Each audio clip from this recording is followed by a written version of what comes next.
Last week, I made a video all about the different DIY haircuts that you can do on wavy curly hair and the pros and cons of each and why you might want to pick one over the other. And then at the very end of the video, I kind of formulated this plan and I said, this is what I'm going to do when I cut my hair next weekend. So a few days ago, I set about doing that. I started off with this plan and it didn't go as planned. So that being said, I do want to talk about that in this video. I want to run through what it is I did, why it didn't work, and then what I ended up doing instead. So let's go ahead and get into this. If you are new to my channel, hi, my name is Lena, and welcome to my bathroom. And if you do like content like this, please do like and subscribe. It helps me out a ton. All right, so if you have not seen last week's video, the original intention of this was I was just going to do a pigtail haircut, like the mains by male haircut where you put your hair in pigtails, cut it, and it's super easy and done. And that was the intention that I went in with. So in order to do that, you want to make sure that your hair is pretty wet. So I did that. I wet my hair down. I went in with a little bit of leave-in conditioner to help work through any knots and tangles I may have already had. And I just wanted to brush it out, make it really easy to work with. And not only that, but the leave-in conditioner just makes it more manageable. So then what I did is I took a brush, brushed it through, and then I brushed it all straight back. I then went in with a comb and went in to do a middle part. And then when I had that middle part, I flipped that comb over and I laid it on my head and I picked where I wanted my bang area to be by kind of making the bottom of the slope at my hairline and then seeing where the top of the slope lifted up off my head. And then at that point, I drew a line down to my ears on both sides. And then I sectioned that forward, took everything in the back and put it kind of up and away. So then I took that front section and I just did normal curtain bangs. I was really only trimming these, so you don't really have to do like the center piece where you're judging the length if you're just trimming them. So all I did was take one half, pull it across my face, trim it, and then match up the bottom section because I did it in two sections, trim that, and then do the same on the other side. When I pulled the front down, I did notice there were some pieces that were a little longer than I would like, so I went in and trimmed them to my taste. So when I was done with that, I did section that piece away, and then I went in to do the pigtail haircut. So again, I probably went in with a lot of water to make sure that my hair was pretty thoroughly saturated because it's going to be easier to manage that way and easier to work with. I went in and put my hair up in pigtails, kind of like a Harley Quinn-esque. I had decided that I wanted to do this pigtail haircut a little bit higher up on my head. So I put them higher up on my head, and then I went in with every intention of doing this cut. So I took a brush, I brushed through, and then I trimmed a little bit, brushed through and trimmed some off.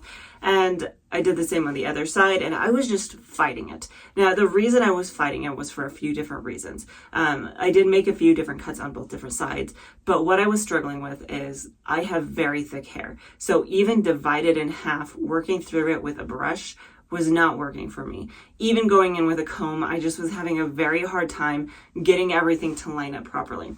The other issue that I was having with the pigtail haircut was that every time I would brush it up and out, because you're supposed to do this at a 98-degree angle, the ponytail I was using would loosen. So if I didn't quite get it right or some of it slipped out of my hands, I would have to go in and readjust the ponytail. And this was doing a few different things. One of which was just having to constantly tighten like that was probably doing damage to my hair. Not only that, but as I would tighten, things would shift and move into different locations. So I really wasn't getting a good cut each time. So I worked on that for a while. I really worked to try to, I tried to make it work. I tried putting the ponytail at the end of my hair while it was up and away, and then bringing it down to do the trim that way. But it really just wasn't working for me. And in the end, what I pulled it down and I just looked at it, and I felt like I didn't get any change in the actual shape of my hair. And that was a big motivation for this actual haircut. Part of the motivation was, of course, that I just needed a haircut because my hair was not springing up. It was feeling dry in the ends, etc., etc. But the other reason was because I wasn't happy with the shape. I felt like when I had my hair styled, the top layer is more of a loose wave, and it was just covering up the majority of the tighter curls that I worked so hard to get on the bottom section. So I wanted a haircut that was going to bring those layers, those top layers up a little bit higher while still leaving the length on the bottom. And the pigtail haircut just wasn't doing that for me. So what I ended up doing instead, I ended up doing the wolf cut, the shag cut, whatever you want to call it. I wetted my hair back down, I flipped my head upside down, and I put it all in a ponytail, but not like the unicorn cut. I didn't put it at the front. I put it on the very crown of my head.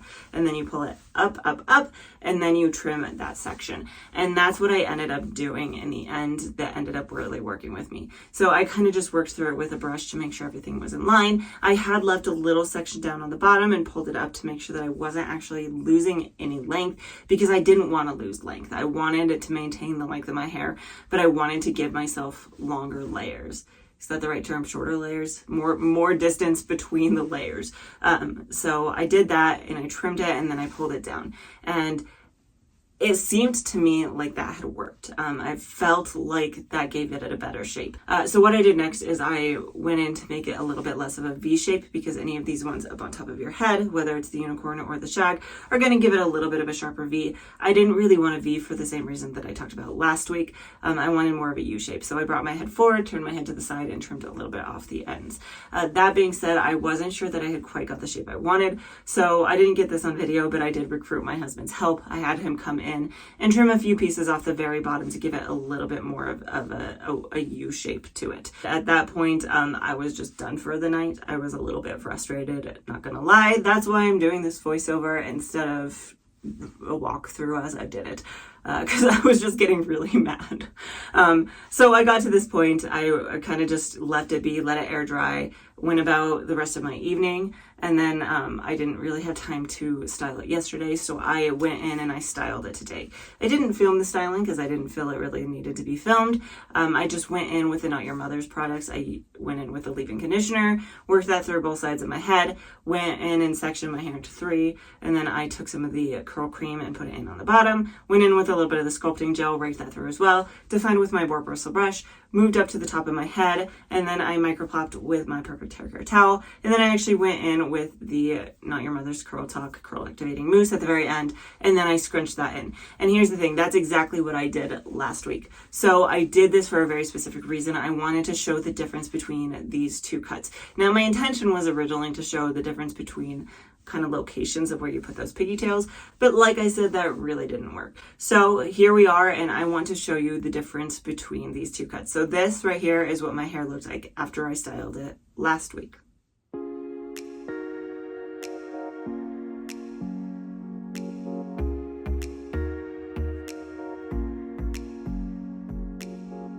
And now I want to show you what it looks like after giving it a haircut.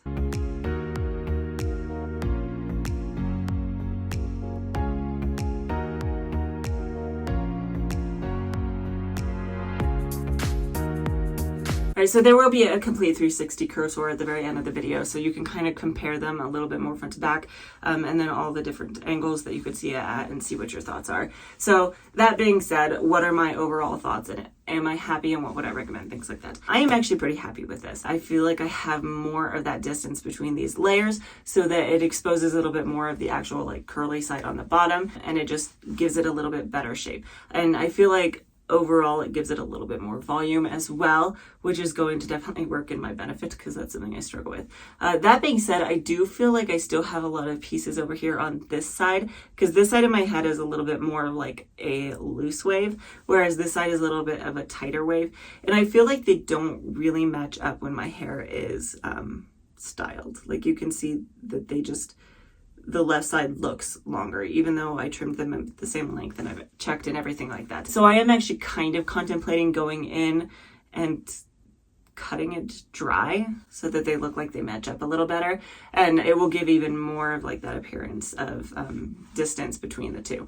So that is something I'm definitely contemplating and I might do before the night is out. I haven't completely made up my mind yet. That being said, pigtail haircut versus shag haircut. After this whole experience, what would I recommend?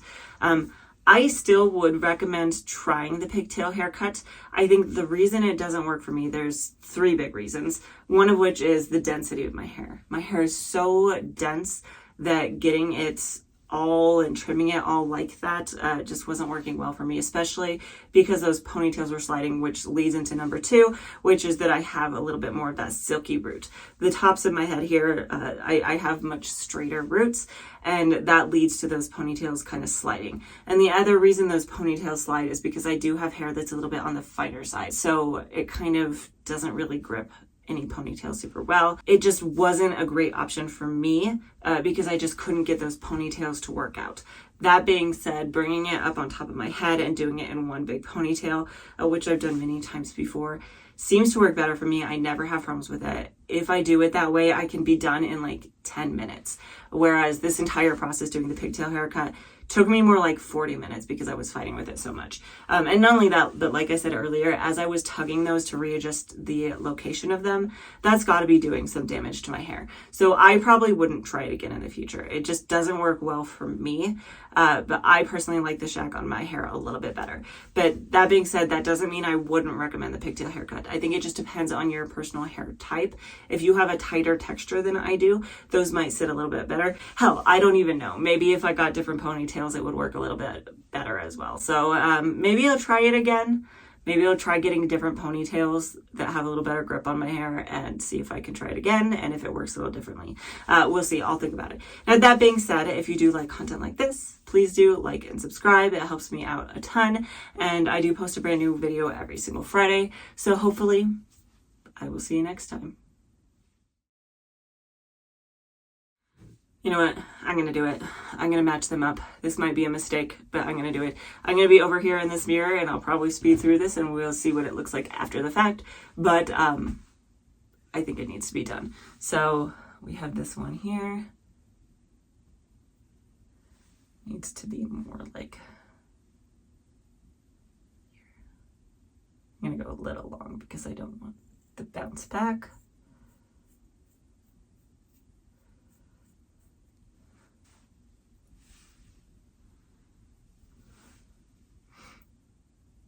Actually, what I'm going to do on some of these other ones is going to go in at more of an angle.